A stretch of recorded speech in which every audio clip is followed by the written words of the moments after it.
This is the WJTS News. In tonight's news, Huntingburg Council meets. Groundbreaking plan for Ferdinand Veterans Memorial Project. Washington man arrested on child molesting and incest charges. Kurt Guxell will be in with sports, and WJTS Inform continues. All to come on WJTS TV News.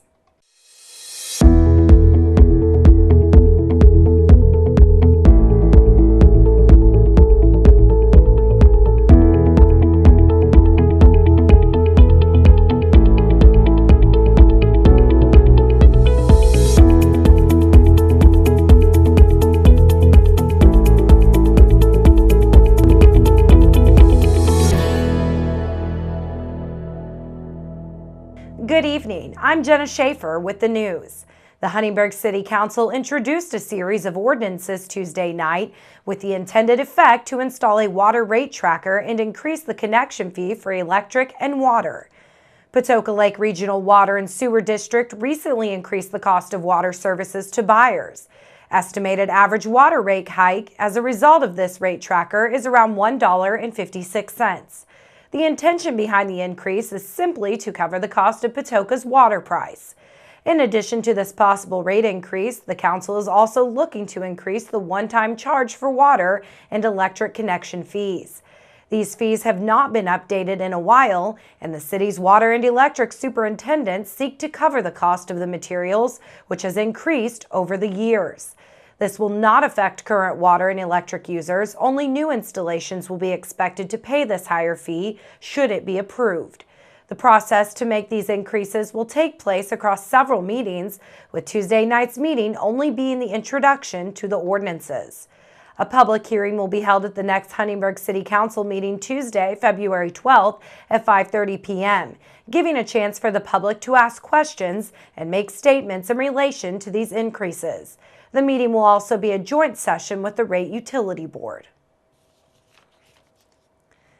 County-by-county unemployment numbers for the month of December have been released, and despite a drop of 0.3% from November, Du Bois County has fallen from the top spot as the county with the state's lowest unemployment mark.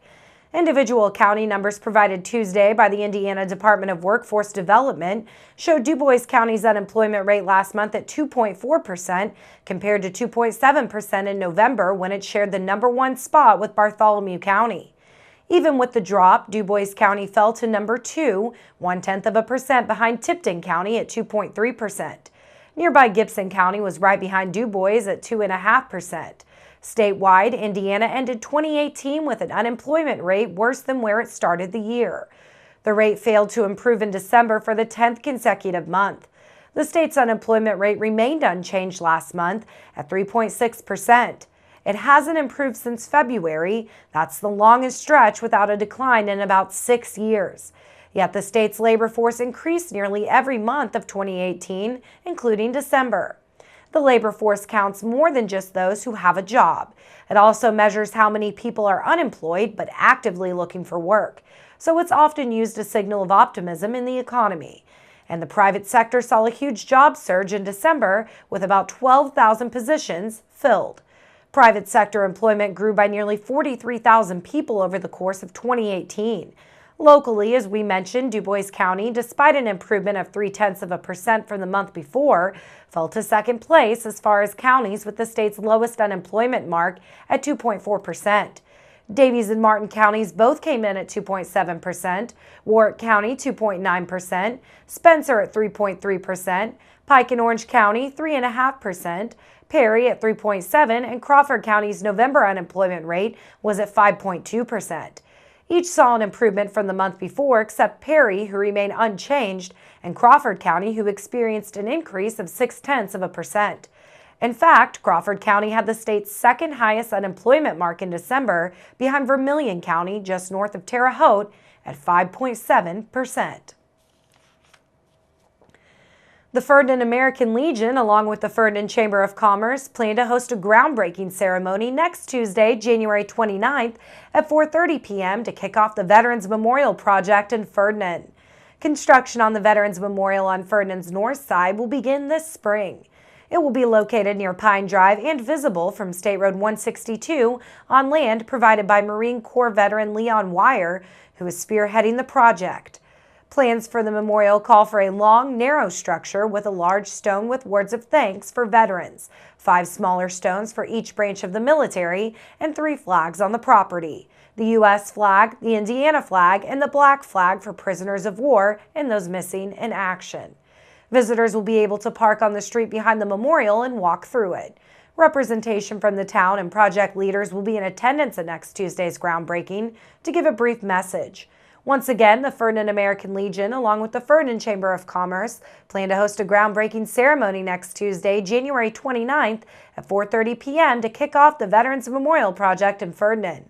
The public is invited to attend. The City of Huntingburg Street Department wants to remind residents they will pick up Christmas trees for Huntingburg residents one last time this Friday, January 25th. Pickup began Friday, January 4th, and has continued each week through this Friday, the 25th. Once again, officials with the City of Huntingburg and the Huntingburg Street Department want to remind residents that the Street Department will, for the final time, pick up Christmas trees for Huntingburg residents this Friday, January 25th. Pickup began Friday, January 4th, and has continued each week through this Friday, the 25th. Christmas trees must be placed near the curb, and residents are required to call City Hall at 812-683-2211 by the end of the day today. The DuBois County Soil and Water Conservation District Supervisors invite you to its 73rd annual meeting at Venue 1408 in Huntingburg, Tuesday, February 5th at 6:30 p.m.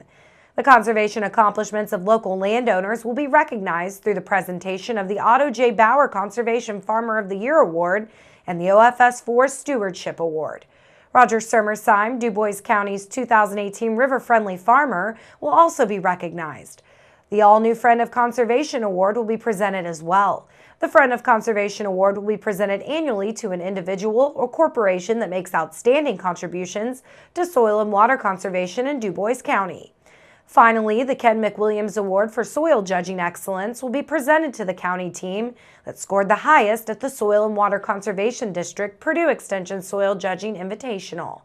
The annual meeting agenda includes the election of a Conservation District Supervisor. Supervisors are part of a governmental organization responsible for the wise management of Indiana's soil and water resources and the environment in which we live. Serving on the board is a great responsibility, but also is an opportunity for a person to make a difference in their county. The district also takes nominations from the floor, so any qualified person interested in serving a 3-year term may place their name on the ballot that evening. The guest speaker for the evening is Bruce Kettler, Director of the Indiana State Department of Agriculture, who will provide an update on agriculture in Indiana. The Soil and Water Conservation District's catered meal is partially sponsored by Beck's Hybrids, the German American Bank, Freedom Bank, Old National Bank, and Springs Valley Bank and Trust Company.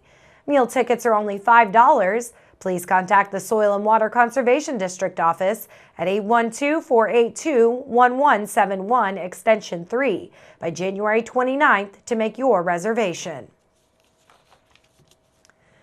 A Daviess County Sheriff's Department investigation has resulted in a Washington man's arrest. Authorities took 35-year-old James Carrico of Washington into custody on charges of child molesting and incest. Washington police arrested Carrico Monday afternoon without incident at an address along County Road 150 North. He is being held without bond in the Daviess County Security Center. Investigators say electrical wiring in an attic sparked a Saturday afternoon house fire in Washington. Firefighters were called to the home of Sandy Reckenbaugh at 311 Maple Street around 4:45 p.m.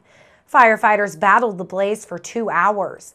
Washington Fire Chief Dave Rhodes says firefighters were called back at 12:45 a.m. Sunday for 4 hours after the fire rekindled, causing more damage to the home.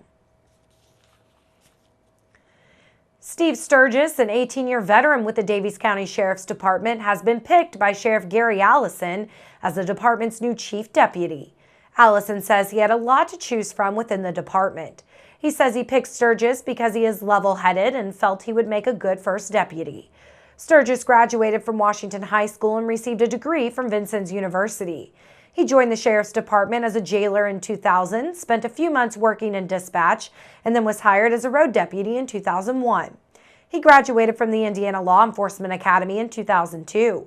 He says one of his first training assignments was to ride along with then Detective Gary Allison. Sturgis says he learned a lot from just listening to Allison talk about being a deputy and some of things to look for. Sturgis says he has worked in every position possible in the Sheriff's Department, and he has a lot of knowledge. Sturgis and his wife Sheila have 3 daughters. Stay tuned. Weather, sports, and inform are still to come on 18 WJTS News.